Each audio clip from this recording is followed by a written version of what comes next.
Zero tolerance नीति का दावा करने वाली मौजूदा सरकार की हालत क्या है, इसका अंदाजा आप इस बात से लगा सकते हैं कि सत्ता में होने के बावजूद उनके ही कार्यकर्ता को न्याय पाने के लिए इधर उधर भटकना पड़ रहा है। सत्ताधारी पार्टी के युवा मोर्चा के जिला अध्यक्ष कानपुर ग्रामीण हर्षित तिवारी को प्रतीक यादव, ऋषभ सागर उर्फ ऋषु कल्लू, सौरभ उत्तम उर्फ सेंटी ने अपने अन्य साथियों द्वारा उनका अपहरण कर मारपीट कर जॉन से मारने का प्रयास किया। सूचना मिलते ही हर्षित को बचाने पहुंचे बड़े भाई अनुराग तिवारी पहुंचे तो उनको भी आरोपियों द्वारा मारपीट कर अपनी गाड़ी में भर ले गए। घटना से संबंधित कई वीडियो भी सोशल मीडिया पर वायरल हैं। इन सब के बाद भी आज तक आरोपी पुलिस की गिरफ्त से दूर हैं। पीड़ित द्वारा स्थानीय पुलिस पर कई गंभीर आरोप लगाए गए हैं। दर दर की ठोकरें खाने के बाद भी आरोपियों की गिरफ्तारी न होने से परेशान होकर आखिर सत्ताधारी पार्टी के मौजूद कार्यकर्ता हर्षित तिवारी ने मीडिया का सहारा लिया और आइरा प्रेस क्लब में प्रेस वार्ता कर अपनी बात बताई। बताते चले कि थाना नौबस्ता क्षेत्र के रहने वाले हर्षित तिवारी मौजूदा समय में सत्ताधारी पार्टी के युवा मोर्चा के कानपुर ग्रामीण से जिला मंत्री के पद पर मौजूद हैं। हर्षित के माने तो वो 30 नवंबर को हर्षित अपनी मित्र की शादी में थाना किदवई नगर क्षेत्र के विश्वास गार्डन गया था, जहां पर फोटो खिंचाने को लेकर वहां पहले से मौजूद प्रतीक यादव और उसके साथियों से कहासुनी हो गई। इसके बाद प्रतीक यादव और उसके साथियों ने मिलकर हर्षित को खींचते हुए गेस्ट हाउस के बाहर ले गए और जबरन गाड़ी में बैठाकर उसके साथ मारपीट शुरू कर दी। घटना की सूचना मिलते ही हर्षित को ढूंढते हुए हर्षित के बड़े भाई अनुराग तिवारी जब शांति मिशन हॉस्पिटल के पास पहुंचे तो वहां पर पहले से प्रतीक यादव, नकुल गुप्ता, प्रत्युष दीक्षित, सौरभ उत्तम, ऋषभ सागर, आर्यन गुप्ता, अनुराग दीक्षित व 4-5 अन्य लोग हर्षित को कार में बैठाए हुए थे। जब अनुराग तिवारी के द्वारा अपने भाई हर्षित के बारे में पूछा गया तो उन्होंने बताया कि वहां मौजूद सभी लोगों ने एक राय होकर उन पर हमला बोलकर उसके साथ बुरी तरह मारपीट शुरू कर दी और फिर उसको भी अपनी कार में घसीट कर बैठाया और जान से मारने के लिए ले जाने लगे। कुछ दूरी पर जाने के बाद सामने से पुलिस की गाड़ी आता देख आरोपियों ने अपनी गाड़ी एक गली में मोड़कर अनुराग तिवारी को सड़क पर फेंक कर भाग निकले। इसके बाद अनुराग तिवारी द्वारा घटना की शिकायत पुलिस से की गई। हैरत की बात तो यह है कि घटनास्थल के आसपास लगे सीसीटीवी कैमरे में भी कैद हुई और इन सब के बावजूद पुलिस द्वारा कोई कठोर कदम आरोपियों के खिलाफ नहीं उठाया गया, जिससे परेशान होकर हर्षित तिवारी और उसके भाई दर दर की ठोकरें खाने को मजबूर हैं। आइरा प्रेस क्लब में प्रेस वार्ता करते हुए हर्षित और उनके भाई ने बताया कि जो घटना उन लोगों के साथ घटी है इसकी जितनी निंदा की जाए कम है और उनके साथ ही घटित सभी घटना को सबूत उनके पास मौजूद हैं। उसके बाद भी कानपुर पुलिस द्वारा आरोपियों की गिरफ्तारी नहीं की जा रही है। प्रेस वार्ताकार हर्षित ने बताया कि वहां मौजूदा समय में भाजपा पार्टी के युवा मोर्चा का कानपुर ग्रामीण जिला मंत्री है, उसके बावजूद उसके ऊपर हमला करने वाले आरोपियों की गिरफ्तारी कानपुर पुलिस द्वारा नहीं की जा रही है, तो फिर कानपुर में आम जनता का क्या हाल होगा। जहां एक और प्रदेश के मुखिया जीरो टॉलरेंस नीति की बात करते हैं तो वहीं कानपुर पुलिस द्वारा आरोपियों पर कार्रवाई न कर मुख्यमंत्री के सपने को मुंह चिढ़ाने का काम किया जा रहा है।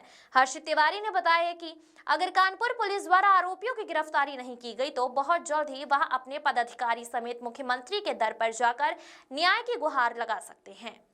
आरटीआई न्यूज 24 के लिए कैमरामैन विशाल गुप्ता के साथ सूरज कश्यप की रिपोर्ट।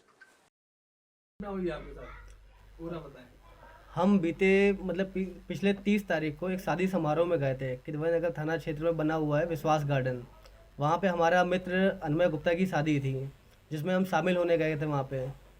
तो वहीं पे आया हुआ अपराधी प्रतीक यादव, जो कि वो था, उसके साथ में उसके अन्य दोस्त भी थे साथ में। प्रतीक यादव था, ऋषभ सागर और ऋषु कल्लू था, सौरभ उत्तम था, अनुराग दीक्षित था और उसके साथ में 6-7 लड़के और भी शामिल थे उस जगह पे। नकुल गुप्ता भी शामिल था उस जगह पे। तो प्रतीक यादव ने हमसे बोला कि एक हमारी फ़ोटो खींच दो दूल्हे के साथ में। तो हमने उसकी फ़ोटो खींच दी थी वहाँ पे। फिर हमने प्रतीक से बोला कि प्रतीक की हमने 2 से 4 फ़ोटो वहाँ पे खींची थी। फिर हमने बोला भैया एक हमारी फ़ोटो खींच दीजिए। तो इतने में प्रतीक हमको गाली गलौज करने लगा और हमसे बोलने लगा मेरा नाम प्रतीक यादव है और तुम हमसे कह रहे हो कि हम तुम्हारी फ़ोटो खींच दें। तो हमने उससे इस बात के लिए बोला भी कि गाली गलौज ना करिए, ठीक है, इसमें कोई बड़ी बात नहीं होगी कि आपने हमसे बोला, हमने मना नहीं किया और हम आपसे बोल रहे हैं और आप मना कर रहे हो इस चीज़ के लिए। इतने में ही वो मेरी गर्दन पकड़ के हमको खींचते हुए गेस्ट हाउस के बाहर लाने लगा। तो लाने के बाद पे एक बलेनो कार थी ब्लू कलर की, जिसमें ज़बरदस्ती हमको उसके कार के अंदर डाला, जो कि फुटेज में भी आया हुआ है। और डालने के बाद पे सीधे हमको वहाँ गेस्ट हाउस से उठा करके ये लोग लेके चले गए।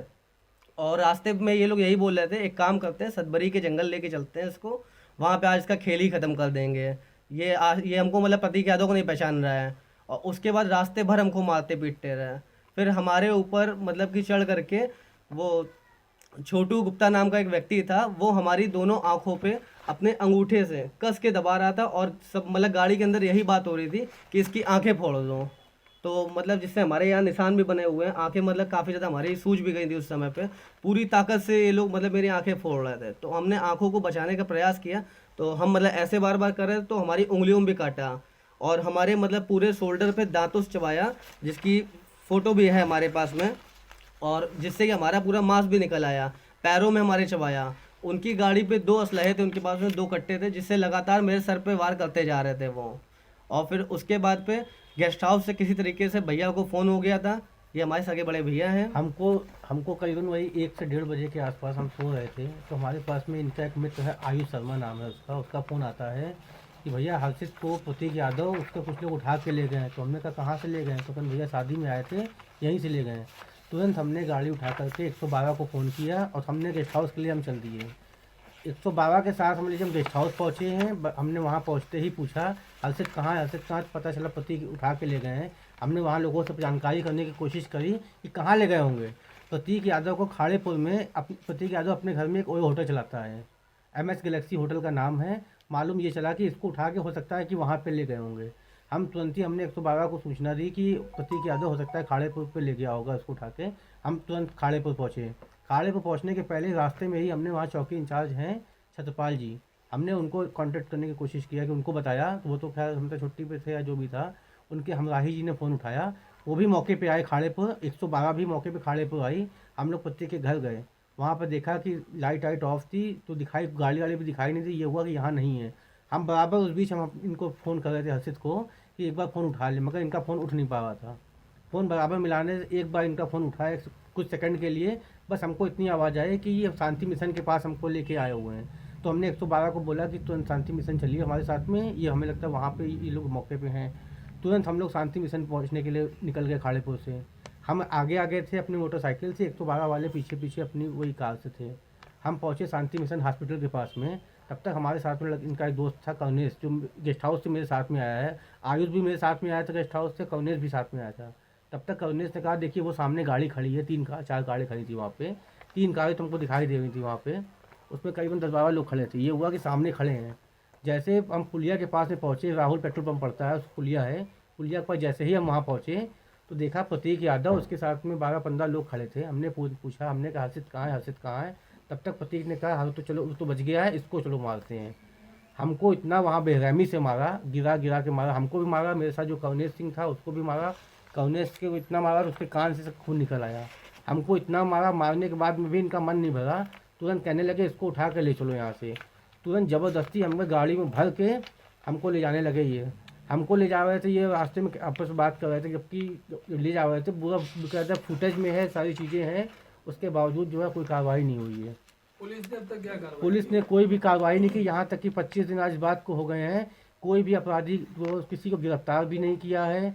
उसके बाद में हमसे संपर्क भी नहीं किया। हम बराबर कमिश्नर साहब के यहाँ 2 बार जा चुके हैं, जॉइंट कमिश्नर साहब के पास 2 बार जा चुके हैं, हम अभी DCP साहब के पास भी जा चुके हैं। थाने के ना जाने कितने चक्कर हम लगा चुके हैं। क्या मांग करते हैं? नौबस्ता थाने से ये क्या मामला मांग कर रहे हैं? मांग ये करते हैं जो भी उचित कार्रवाई हो कार्रवाई की जाए, और जो भी घटना हुई हो, जो भी घटना के हिसाब से FIR बनती है वो उसको बनाई क्या जाए। पुरानी रंजिश थी आपकी? हमारी कोई जान पहचान नहीं थी, ना कोई हमारी किसी से कोई रंजिश नहीं है, कोई भी रंजिश नहीं हमारी जो है।